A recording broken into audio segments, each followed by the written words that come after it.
Otep à tous, bienvenue sur la chaîne des panafricanistes par essence, par conviction et par excellence.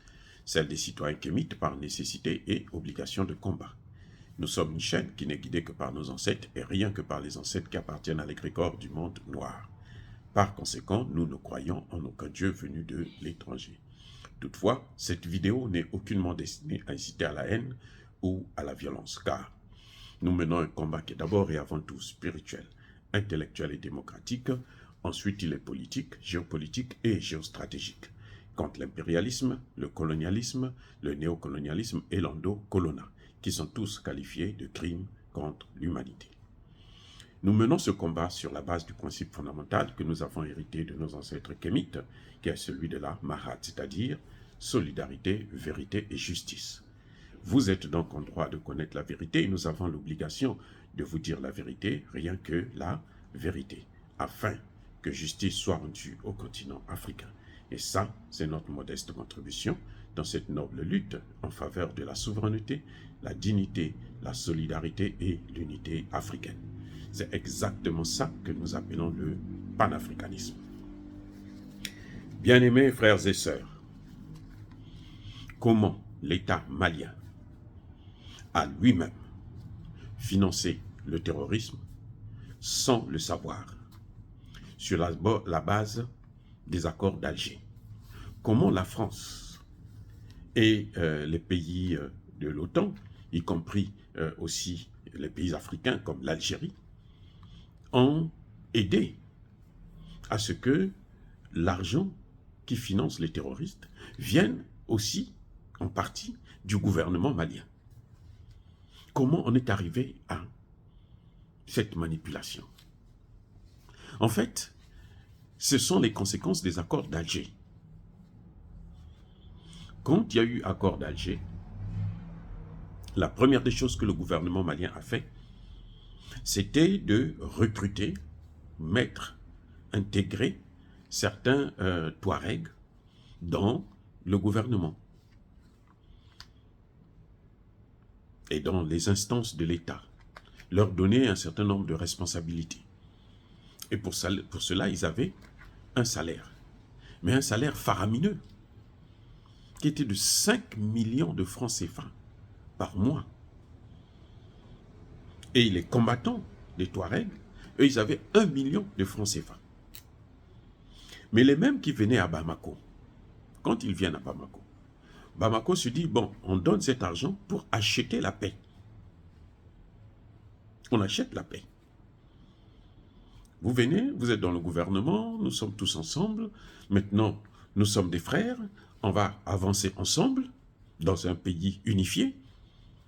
Eux, ce qu'ils faisaient, ils prenaient cet argent, ils ils repartent dans le nord du pays, et sous les conseils des Français, puisque c'était la France qui gouvernait, c'est une décision française, c'est la volonté de la France, qu'eux, ils puissent avoir leur État.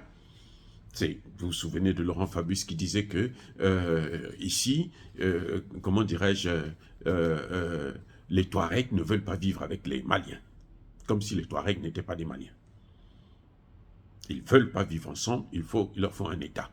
Mais les Touaregs, vous les avez aussi en Algérie, vous les avez aussi au Niger, vous les avez aussi au Burkina. C'est un peuple nomade. Donc, mais les Français ont décidé qu'il faudrait maintenant qu'ils soient sédentaires. Donc, il leur faut un État. Et ils ont choisi le Mali. Comme d'habitude, c'est eux qui quittent là-bas pour venir nous imposer des solutions. Et puisqu'ils travaillaient avec eux, donc ce sont eux qui les orientaient. Cet argent, ça leur permettait d'acheter de la drogue et de revendre la drogue et de faire le trafic de la drogue, d'acheter des armes et de tuer des Maliens. Le gouvernement malien lui-même, de l'époque, a géré cette situation, est tombé dans le piège. C'est maintenant que beaucoup de certains Touaregs sont en train de nous faire des révélations. Ils vous disent que non, mais attendez, eux, ils avaient de l'argent, nous, on ne savait pas. Nous, on est ici, on les soutient, et eux, ils vont là-bas, ils vont prendre l'argent, ils viennent, ils achètent des armes, et ils nous tuent encore. La SEMA. Ce que vous voyez de la SEMA, là, ce sont eux, les responsables de la SEMA. Ils avaient à chacun 5 millions de dollars par mois et les membres avaient 1 million de dollars par mois. Donc les responsables là gagnaient même mieux qu'un ministre malien. Oui, c'est incroyable. On déversait autant d'argent à des gens qui sont décidés de détruire le pays, qui sont décidés de brûler carrément le pays, qui sont décidés de massacrer des populations, qui sont décidés de faire le travail, d'aider les Occidentaux à piller la nation. Ce qu'ils sont en train de faire exactement dans d'autres pays d'Afrique, comme par exemple le Congo démocratique. On crée l'insécurité et nous, pendant ce temps, nous on est en train de piller les matières premières. Pendant qu'eux, ils se battent pour la paix, pour chercher la paix, nous on est en train de piller tranquillement. Et pour les Touaregs, c'est-à-dire que c'est là où ils ont eu le gouvernement malien. Ils prennent l'argent du gouvernement malien et ils viennent, ils s'achètent des armes avec. Sans compter qu'un ministre, écoutez bien, un membre du gouvernement malien, pour venir dans le nord, à Kidal, il lui fallait déverser au moins 100 millions de francs CFA. Vous voulez venir à Kidal? Non, il n'y a pas de problème. Donnez-nous l'argent, vous payez. Un membre du gouvernement, 100 millions. Et avec cet argent, ils achètent encore d'autres armes. Et ils massacrent les populations. Et c'était comme ça pendant très longtemps. Jusqu'à ce que Assimi Goïta arrive pour essayer de mettre les choses au clair. C'est pour ça que vous avez vu qu'à un moment donné, la SEMA ne voulait plus les accords de paix. Parce que quand Assimi Goïta arrive, Assimi Goïta bloque ce système. On ne part plus sur la base où on est en train de leur donner de l'argent pour se déplacer dans le nord, on doit payer, ainsi de suite. Et quand Assimi Goïta demande à l'armée française de partir, eh ben là, il touche au point clé, puisque c'était l'armée française qui les alimentait. C'était l'argent qu'ils prenaient, c'était pour donner aux Français pour acheter des armes.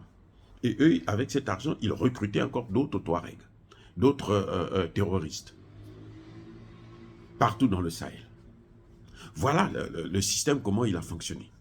Donc l'argent venait du gouvernement français, et plutôt malien. Et ça circulait.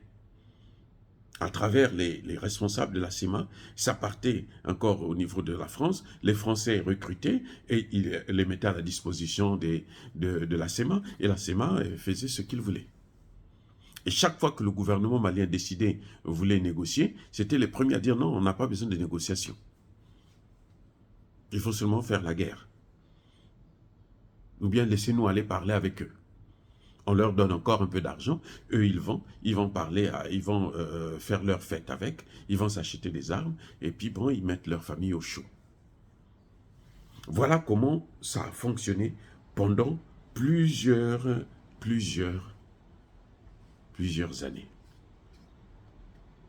Jusqu'à ce que le système s'arrête, et que maintenant, bon, ils sont rentrés dans la phase la plus dure, la plus active, où il faut maintenant faire la guerre. Il déclare la guerre carrément au gouvernement malien. Voilà là où nous en sommes avec la situation de Kidal. Donc le gouvernement malien, pour apaiser les esprits, après les accords de paix, ils ont eux-mêmes financé les terroristes de la SEMA. L'argent venait du trésor public malien d'abord. La France aussi payait, bien sûr, mais d'abord, le gouvernement malien.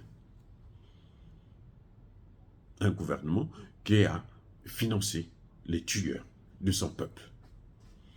Dire cela, c'est inciter à la haine ou à la violence. Non. Yaba, colère, veille à malheur. Encore une fois de plus, bien-aimés frères et sœurs, je persiste et je signe. Soyez bénis. Soyez abondamment bénis par le Dieu des Kémites et par nos ancêtres angélisés. Mais que tous ceux qui persécutent le continent africain le pillent et le déstabilisent. Qu'ils soient noirs, blancs, chinois, arabes, indiens, qui qu'ils soient punis, maudits, foudroyés, neutralisés, écrasés, effacés par ce Dieu des Kémites et par nos ancêtres angélisés. Vive l'Afrique éternelle, j'ai dit et j'assume.